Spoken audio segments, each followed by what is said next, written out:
For those of you that have been here all along, we are in what we're calling Christian Worldview.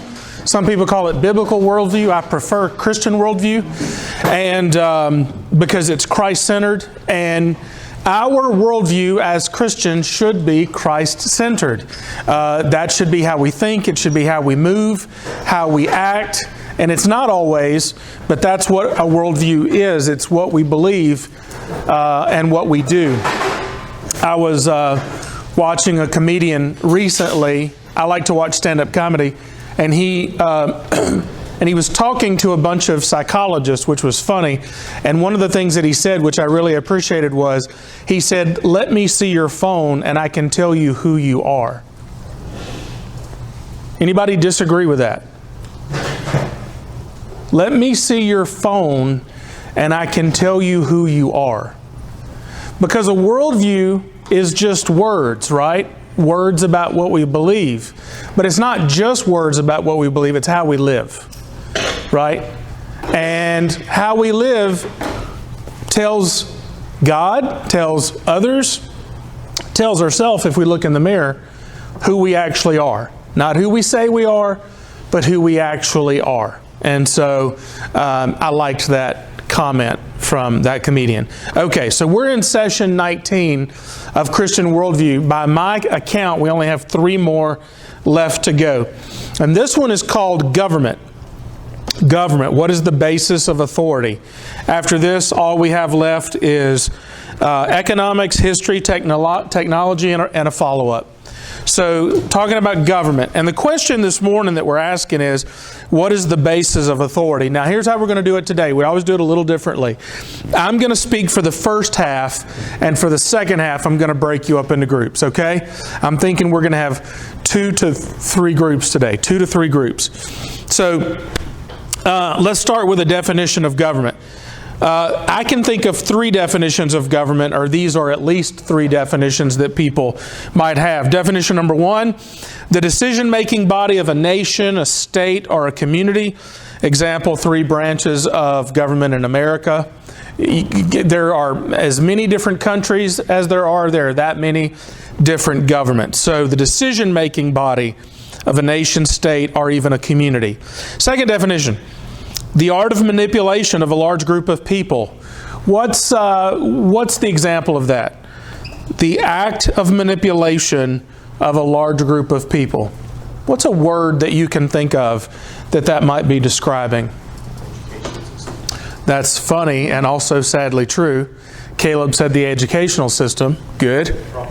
Propaganda. I like that one as well. You guys are thinking. If you wanted to be a little more mainstream, you might say what? I like where your head's at. News. Let me give it. Politics. Politics. Do you ever have a hard time separating politics from government? Raise your hand if you sometimes go, I don't know how to separate those. Raise your hand. Come on, I do. What is politics? Politics is manipulation. Politics is everything y'all just said. It's brainwashing, it's manipulation. If you were being kind, you would say it's marketing, which marketing, that's just a fancy word for manipulation. If you ever, I could go on and on about that. So politics, it's listen to politicians talk. There's an old joke, right? How can you tell when a politician is lying? You ever heard this joke? How can you tell when a politician's lying? It's when they're moving their mouth. Right? Meaning every time they're talking. That's politics, right? Politics is dirty. What's the Bible of politics? It was what did Machiavelli write? The Prince. Thank you. I've read it. I couldn't remember the title. Machiavelli was an Italian. He was a political thinker. 15, 16, 1700s, that's close. And The Prince is still read to this day. It is widely admired. And it's not a big book, it's a dense book. But it's all Machiavelli. His name has become an adjective. If you've ever just heard someone described as Machiavellian, that's using his name as is it an adverb or an adjective? Anybody know? All right. His name has been used as an adjective to suggest someone who manipulates, someone who twists for control. Okay? So, yeah, second definition of government. Third definition, the lizard people sent here to control human populations.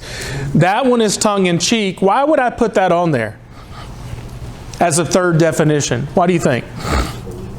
Some people do believe that. Does the person sitting next to you, everybody's sitting next to somebody, does the person sitting next to you believe the same things about government as you? What do you imagine?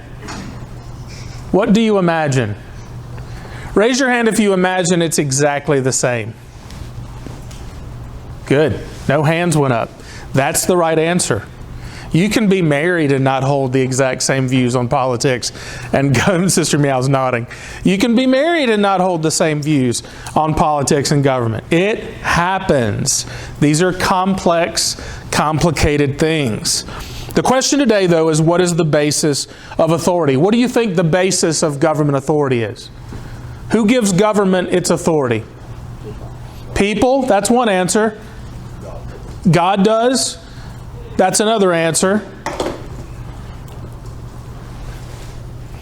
Are you going to get different answers on this? Yeah. What's the biblical answer? The biblical answer is God.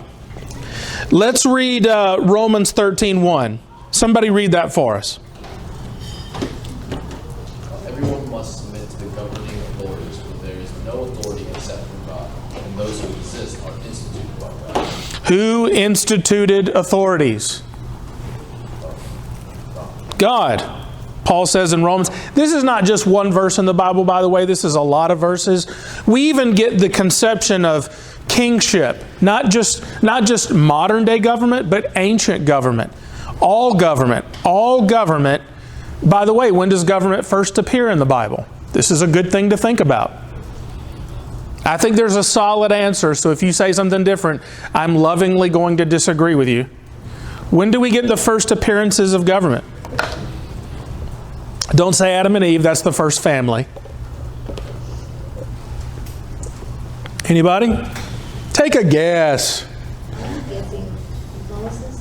That's a good guess, because we get the law from Moses. Even though it's religious in nature, it's a lot of civil and, thou don't do this and do. That's a really good answer. Like his father-in-law told him Jethro. Delegate different Yep. functions. Absolutely.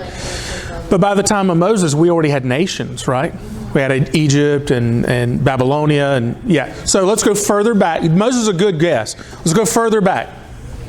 What's older than Exodus? Which book is older than Exodus? Genesis. So it's going to be in Genesis. So when does government first appear? This is not really a trick question, but you got to think boldly. Not Noah. That's a good guess. Not Noah. Sister, you have one? Okay. Tower of Babel. What do we get at the Tower of Babel? We get community. We get leadership. We get a building project. We get literally the birth of language, which leads to what? People groups, nations, i.e. Are you with me? So you got to think a little bit outside the box, but the Tower of Babel is what Christian theologians would point to as the first government. That's a loose definition of the word, but it's a good one. Okay? So from that point on, we definitely have people groups, and where people groups go, governments follow. Okay? All right. Let's move on. Questions to ask for all of our governments. These are things that Christians do not all agree on. These are things that Christians do not all agree on. Number one, who defines government? Christians do not all agree on this. Not everybody agrees on this. Who defines government? One would define government as being very small and limited. In America, if you define government as small and limited, we would call you what? Conservative is a word that we would use for you if you thought that government should be small and limited. Okay? Who defines a citizen? Who defines a citizen? Do we all agree on that? There is talk right now of removing, how is it described in America? I always forget this. If you are born in this country, even though your parents are not Americans, which is true for some of you. If your parents are not Americans, whether they were born or whether they moved, they're not Americans. They're not U.S. citizens. But you were born here. You are automatically a U.S. citizen. What is that called? Naturalization. That's called naturalization? I think so. That doesn't... The act of becoming. Yeah. That's called, I don't remember what it's called, but we all know what I'm talking about? Okay. That is right now, the Senate, the Congress, is arguing whether we should get rid of that. Why would they be arguing that in 2024? That's been the law of the land since 1776. Since 1776, there's two ways to be there's three, there's at least three, but there's two main ways that people become U.S. citizens. One, your parents are U.S. citizens, you're automatically a U.S. citizen. You with me? Two, you're born here, automatically a U.S. citizen. You with me? Two main ways. Third way is naturalization. Third way, right? Why would the Congress be thinking about changing that for the first time since 1776? Do you know why? I bet you do. What type? Illegal immigration is getting the Congress to rethink that in earnestness. There are so many people coming across the border, so many, big numbers, that then they're having children here. Those children are automatically citizens, which means now the family unit must be dealt with in some way. So it's not just a child. That's not the issue. The issue is that child usually has one, if not two, if not three, if not four, if not five other people attached to them. And so this is becoming a bigger issue. The question was, who defines a citizen? Do we all agree on that? Do we all agree on how a citizen is defined? No, we don't. The thing that you couldn't come up is called birthright. Birthright citizenship. And so the birthright citizenship, that's what's been in place since 1770s. Birthright citizenship. I wanted to say that, but it sounded wrong. It sounds wrong. Birthright citizenship. Number three, who defines concepts of government? Example, common good. Now, we've talked about this a little bit, but do we all agree on what it means for a government to, here's the phrase, to provide the common good? Do we all agree on what it means to provide the common good? Heavens no. Heavens no. For one, they want to pour it all into defense and roads. For one, they want social programs. For one, they want, libraries and gymnasiums. There's a million different answers to what governments should and should not be providing. Number four, who defines basic rights? Are these things we argue about in government today? Who defines basic rights? What are some rights that we all agree on? That all men are created equal. That seems to be one we can agree on. But what about a woman's right to choose? There are people who will say that is a fundamental right in this country. You understand that, right? That's a fundamental for many people. They will argue that a woman's right to an abortion is a constitutional right in this country. Do you know that after Roe v. Wade was overturned, which I never thought I would see in my lifetime, my father, had he lived long enough to see it, as a man who would have been in his 70s, that man would have wept and wept and wept. He was a lawyer, he was a devout Christian, and he prayed about Roe v. Wade. For as long as I was aware, he had been doing that for decades and decades and decades. He never got to see it. I never thought I would see it. You do understand there are people who think that is a constitutional right, a basic right, that they should have the right to take a human life, right? Do we all agree on that? Do we all agree on that? Yes or no? No. No, we don't agree that is a basic right. So, who defines basic rights? You know there are people out there who think that having access to the internet is a basic right. Did you know that? Did you know that?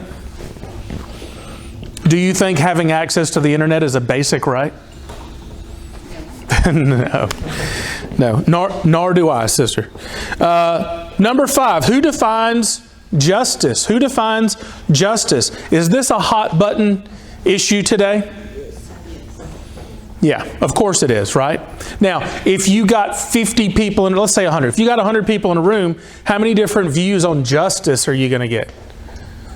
312. That's the answer. 312. We're not going to agree on justice. Now, Number 6, what is the primary purpose of government? We've already done that one. Do y'all have any questions about that? Government is messy. Being a citizen is messy. Being a part of a nation is messy. This process is messy. Some people are really good at it. Some people are terrible at it. Some people shouldn't be good at it, and they are. Some people are terrible at it, and they should be good at it. Questions about basic governance, modern day governance?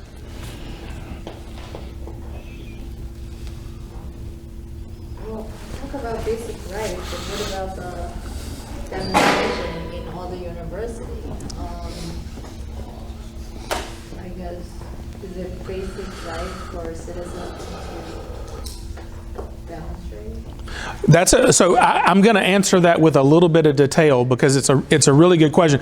We're going to use it as an example. So this is going to take a minute. So Sister Meow says, thinking about the recent college demonstrations. And your basic question is it right?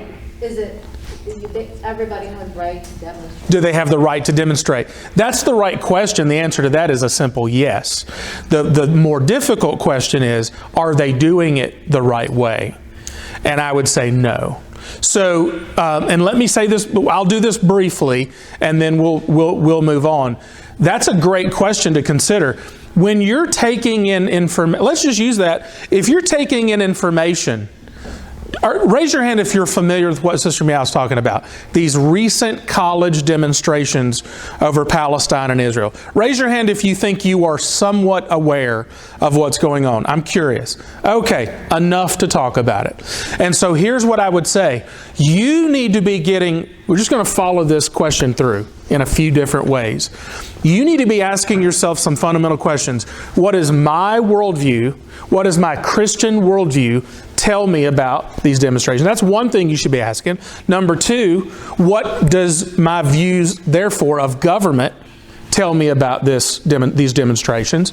In other words, what does Christ and a Christian worldview tell me about these demonstrations? What does my understanding of government tell me about these demonstrations? What does my view of human value tell me about these demonstrations? In other words, do these students have value as humans? These are the kinds of questions. Those are 3 really good questions to ask. A 4th one I would say is, where am I getting my information about these demonstrations? I would think those are 4 questions you should ask about everything all the time. What does God say about it? What is where I live? What does my nation say about it? Because trust me, if you live in a nation that says you can only go 30 miles an hour in this zone, guess what? You got to go 30 miles an hour to not get in trouble, because if you go 80, you're in trouble. And if you went 80 and a 30, God bless you. God hope for you. I'm not going to help you. If you went 80 and a 30, let's call it a school zone, you're on your own. Are you with me? Are you with me? The older people are with me. You younger people are going to have to figure that out. Figure that out. 80 in a school zone, you figure that out. So what does God think about all this? What does my nation think about all this? What was the 3rd one I said? What is the value of the humans that are involved? Are we valuing humans? One of my favorite verses is when Jesus was picking the grain of wheat as he walked through the field, and the disciples with him, and the Pharisees, of course, always looking for something. And what does Jesus say about the law? Sister, you've probably committed this to memory. You kind of have to. I'm not putting you on the spot. What does Jesus say about the law? The law was made for man. Man wasn't made for the law. Jesus is inverting what we think of as a Mosaic principle, which is we are submission to the law. Jesus says the law is in submission to us. Jesus was saying, Moses gave allowances long back that if a hungry man was walking through a field, he could take some of it. Are you with me? So we have to value each other even in spite of our worldview and in spite of the national laws. What was the fourth one I said? You got to know where your information's coming from. Man, let's write this down. Those are 4 good things to write down. Somebody remind me, and I'm going to write them on mine. Somebody going to remind me afterwards? Somebody raise your hand. You're going to remind me? All right, thank you, Ian. These 4 things. So, Sister Meow, I would start with that. I would start with that. On that fourth one, where are we getting our information? I would say most of us are not getting our information from enough sources. Here's what I'm going to tell you. I'm challenging every single one of you. I don't really care where you're getting your news. I care how many different places you're getting your news. Did you hear what I said? I care that you need to be getting your info. Now look, if you're on Reddit, that's one place. That's not 1,000 places, that's one place. If you're on Twitter, that's one place. Now, if you follow the far left, the far right, the medium left, the medium right, and somebody right down the middle, that could be 5 distinct places. If you're following all 5 of those on Twitter, then God bless you. But you need to be following information from multiple places. Why am I saying all that? Why am I saying that as a general principle? We're all biased. That is true. We can spend 3 hours on that. What else? Can I say it this way? We're all liars. Is that a more harsh way of saying it? What else? We're all incomplete. You really think one source gets it all right? You think one source always gets it right? Of course not. What else? Seeing it from a different point of view, is that a bad thing or a good thing? Bad thing or a good thing? If I'm a white male who's 51, should I only be looking for white males who are 51? What should I be doing? Maybe get a black female in her 20s? Am I going to agree with everything a black female in her 20s says? Probably not. I'm not a black female in her 20s. But would it not behoove me? Would it not be good for me to have a voice in my life that is a black female? Stacy, this is your moment to go, amen. Would it not benefit me to have a black female in her 20s to have that voice in my life? Exactly. Stacy just went. Are you with me? Stacy, if you weren't here, I was still going to use that example. Are you with me? You need voices that are different enough than yours that you need to at least be listening. Does it mean you have to agree with them? No, but you need them. There's a film director, I won't tell you who he is. He's a great American film director, but I'm not going to tell you who he is because it's not the point. This great American filmmaker, I agree with him about 30% of the time. And I tell people this, even though I only agree with him 30% of the time, I need his voice 100% of the time. Does that make sense? As an American filmmaker, he's extremely valuable to me. So even though I disagree with him 70% of the time, I like him 100% of the time. Even the 70% I dislike. The 70% I don't like, I go, I need that voice. Because that too is part of the American experience. Are you with me? Does that make sense? Doesn't even mean I agree with his worldview, because the 70% of the time I generally don't. Still an American perspective. That's this country. God bless us all. So, where were we, Sister Meow? So, the question was, is it right? You should start asking all those questions to get to that point. So let's try it. Are the students doing the demonstrations? And let's frame them. We're going to say, let's say the students who are there's a lot that aren't students there. Did you know that? These protests have non-students among them. But let's be gracious and just talk about Columbia. We'll use Columbia. Columbia students, okay? Are they in the right? Are they in the wrong when they set up barricades, when they set up barriers to passage for the other students? And in particular, they are calling out Jewish students and saying, you cannot come through here, you cannot XYZ. So let's be precise. because there's so much going on, we can't talk about all of it. So we're talking about Columbia students who are setting up barricades, who are demonstrating in public spaces on the campus and not allowing certain students to speak or even walk through. Are they in the right? We would say as Christians what? No. We as Americans would say what? No. We would also say no. So as Christians we would say no, and as Americans we would say no. Sisters, that's a good example for us to do, which is why I pulled it out. I can't do that with any more because we need to move on, but is that helpful? So there's a lot of things you need to be thinking about as it relates to government, media, opinions, etc., etc., etc. It's a lot here. It's a lot here. Any other questions before we move into groups? I'm glad you did that. Yes, ma'am. The full question, could you please repeat? Can I? I don't even know. What was the first one, Ian? What does God say? What does God say about it? Whatever the issue is. What does God say about it? Number 2? What does my nation? What does my nation say? What are the laws of my land? Because you got to know them. Number 3? What are the values of the human involved? Oh, are we valuing the humans, right? Are we valuing those involved?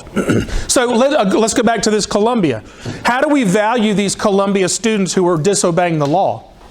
Do we not value them at all, even though we feel like they're breaking the law? Do we not value them? Do we not treat them well? Are we unkind to them? Would you curse these students?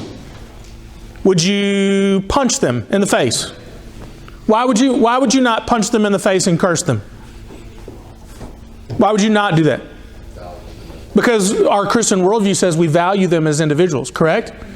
Okay, good. And then number 4 was, where do you get your information? So this Columbia thing, if you're only getting the Columbia news event from one source, man, you are going to get a twisted view of what's going on.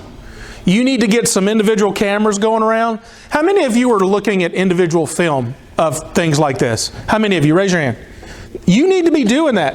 Listen, going back to Sister Meow, I just recently resaw some footage from Tiananmen Square in 1989, and it was new footage to me. It was new footage. You know what I was raised on? Tank Man. That's what I was raised on.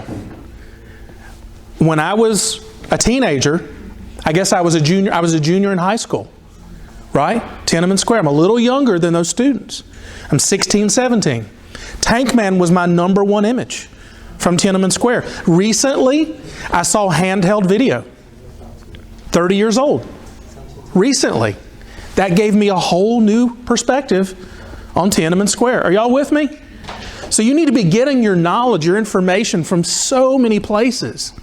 Individuals, video, editorial, writing, etc., etc., etc. Yes, ma'am. I was gonna, the Bible. I was gonna ask, so would back in like the 1960s when segregation was happening, and there were like people, like students maybe, who were sitting at a luncheon. Yeah. Lunch counter. What about it? Go ahead. I was just asking, would that be a good example as well? Of? Like a demonstration. Yeah, well that one is a good example of what to do, right? Not what not to do, of what to do. Stacy, when we get down to number 4, what is a Christian's duty? Number 4, you remember the question. Let's break up because we're running out of time. Let's get into...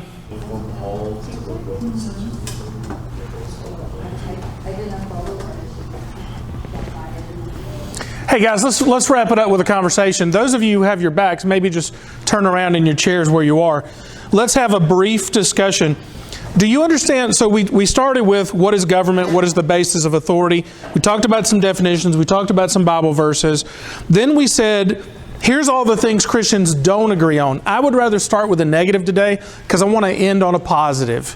I know a lot of times when you have these discussions, a lot of times we immediately go to the here's the rule, here's the exception. We spend all our time talking about the exception. I didn't want to do that today. I wanted to close with the ideal. Here are the things that Christians should all agree on. right? So as we close out, number one, obedience. Why should Christians agree that we believe as a worldview that citizens should be obedient to their government? Obedient citizens. Why do we believe that? Because we're also like the lamps on the hill, for examples. Examples to the world. Good. What else? God put those leaders over us. Even Joe Biden? Even Donald J. Trump? I don't care which side you're on. We got both of them recently, did we not? Both of those men were placed by God over your life in some capacity. Whether you voted or not, whether you like it or not, you're supposed to what? Pray for them. Obey them. To a degree. Okay, good. Number two, we're supposed to pray. I just said that. Why do Christians believe it's our business to pray for our governments? We're told to. Why?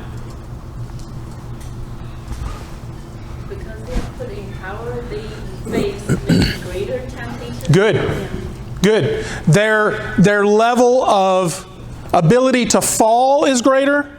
Their ability to be tempted is greater. Their weaknesses, therefore, are magnified. We can support them through prayer. God reminds His people, involve me in your lives. Also, I'll say this now. Y'all were talking about it in a roundabout way. Let me say that I've been listening to some preachers lately, and they've all been saying this, and it all comes from Scripture, so it's helping me to meditate on it. God holds nations accountable for sin and righteousness. God doesn't just hold individuals accountable.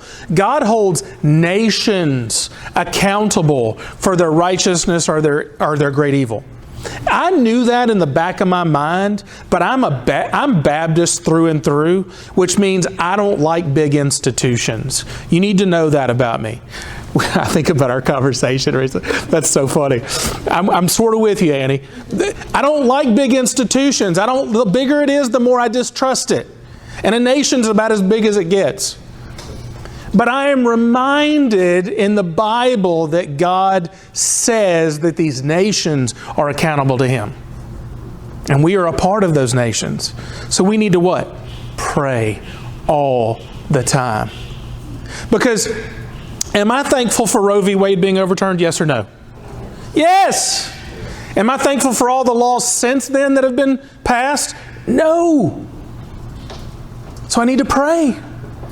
I need to pray, if my people will seek my face, humble themselves, and turn from their wicked ways, then will I hear them, and then will I heal their land.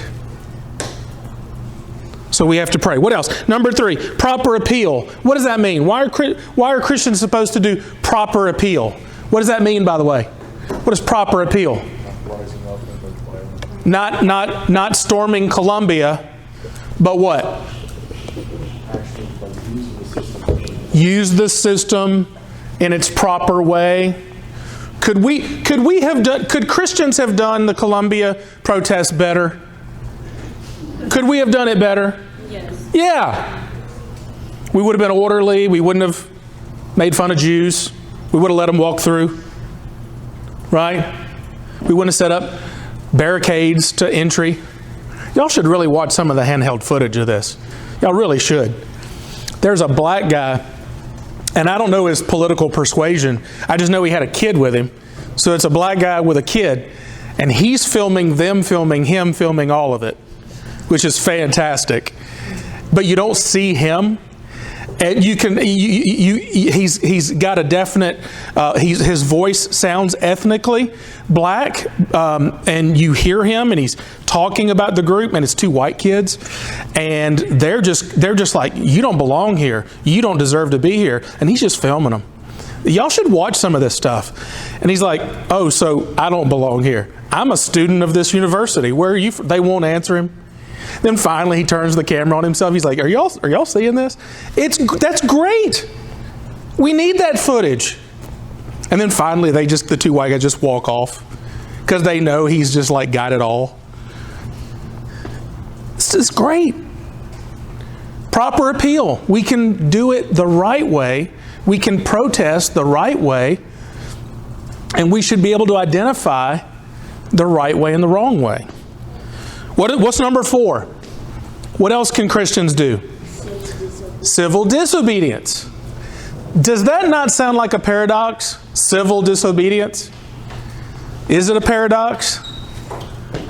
It's not a contradiction.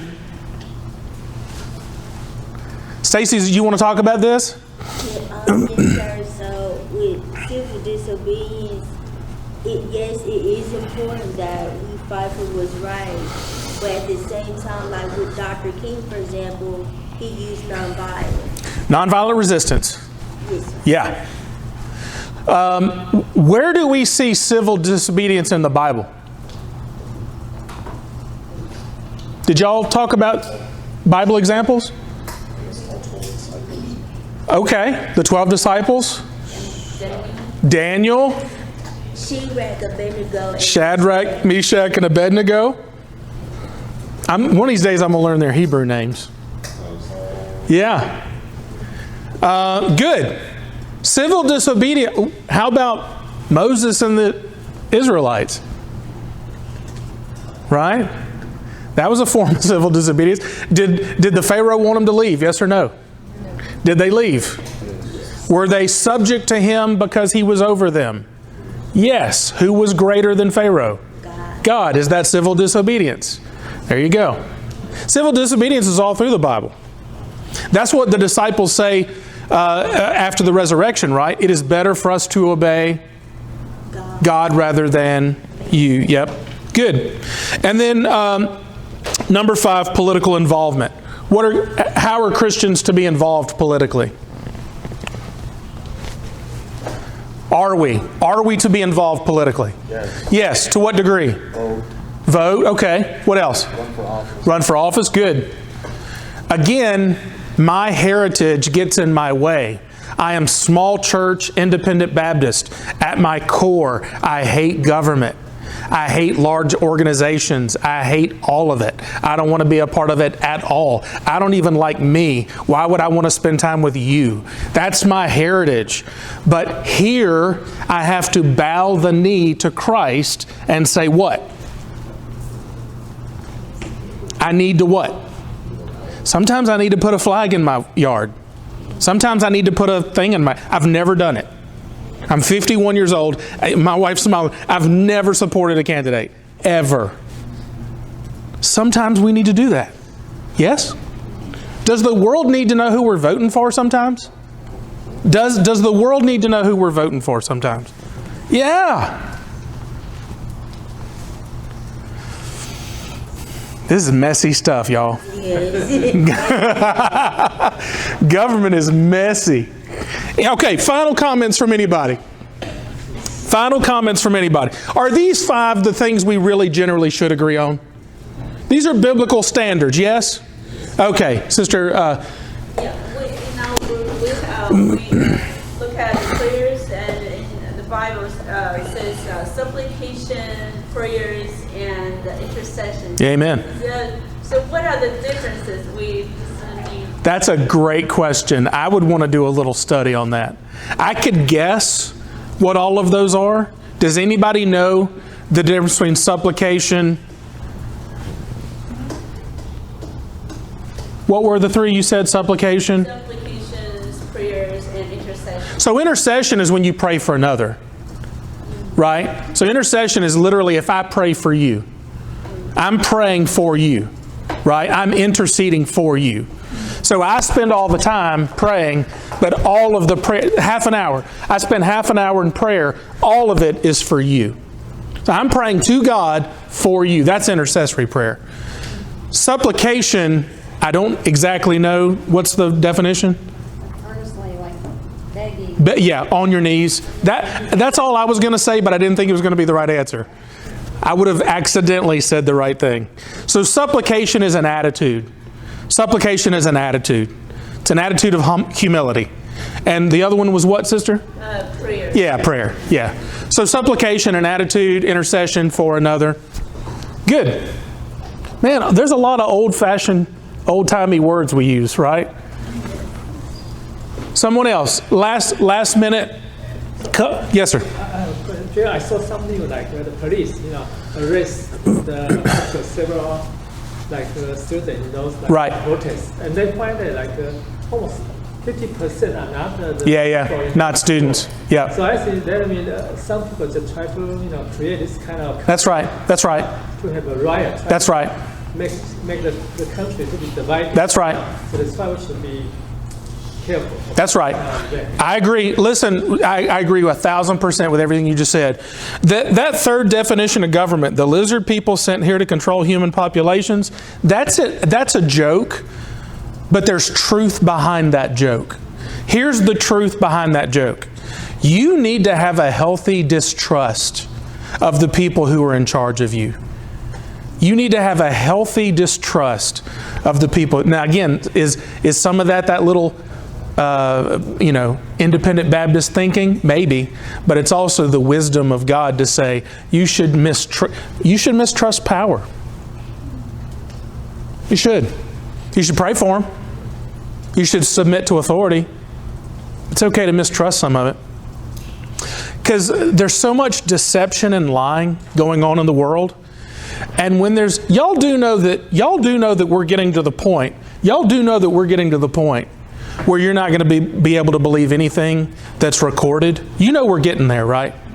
We're almost there. Which means I might have a job for the next 20 years because you're going to have to be in person.